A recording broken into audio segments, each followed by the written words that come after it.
वर्षवास 2026 मंगळवार 21वा दिवस निमित्त सर्व बुद्धविहार पूज्य भिक्खू संघ यांना मी प्रथम अभिवादन करतो।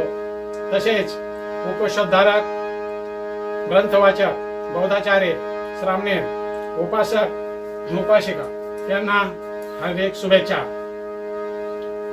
बंधूंनो, भगवंतांनी सारनाथ शास्त्याला धम्मदेशना देताना प्रथम त्रिरत्नाबद्दल माहिती दिली। भगवंत म्हणतात, प्रथम आपण धम्मा बुद्धाचे स्मरण करावे, त्यानंतर धम्माचे स्मरण करावे आणि त्यानंतर संघाचे स्मरण करावे। हे त्रिरत्न माझ्या धम्माचे प्रथम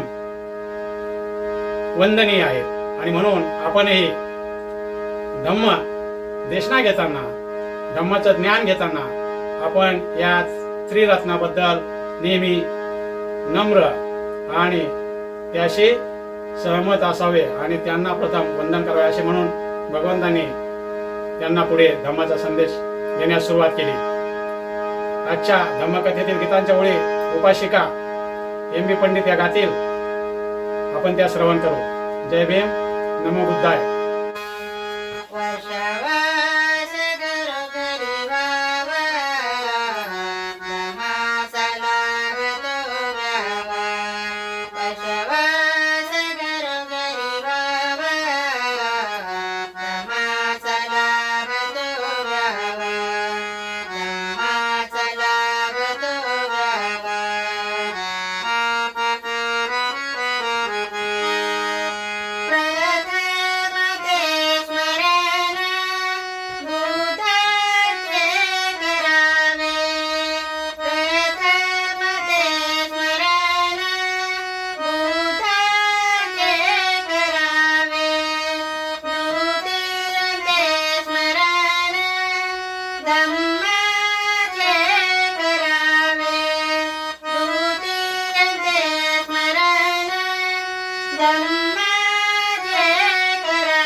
जय भीम, नमो बुद्धाय।